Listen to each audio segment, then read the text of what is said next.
Unaona? Watu wanapolipwa hela serikali inakula, haziwafikii walengwa wenye msiba. Alafu msiba hela inakuja mpaka umeshasahau kwamba nilikuwa na msiba. Sijui 50,000. Hivi wewe umeuawa na tembo unalipa 50,000. Haya, tembo mwenyewe ukimuua una hela ya kumlipa. Kwa nini tembo awe na sifa wewe binadamu kosa sifa? Wakati una kitu mabna ndio mpiga kura wao. Wao si wachague na tembo. Serikali wachague na tembo. Naona hapo. Serikali wasiwe wanatuangaisha sisi kutupigia mbiu ya kwamba leo kuna uchaguzi. Hiyo ni hali ya kutuona kama sisi mabongolala. Kwa hiyo wao kama tembo wana thamani, waende polini, serikali yake Samia wakakae mle polini wapigiwe kura na tembo.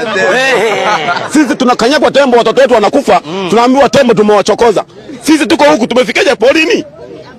Alafu kule polini kule kuna walinzi ambao ni TANAPA hawa wanalipwa pesa kwa ajili ya kuchunga hizo tembo. Wewe ni mchungaji wa ng'ombe, ng'ombe wako ameenda kulisha. Si lazima uulize mchungaji ametokeje, amekuponyekeje mkononi.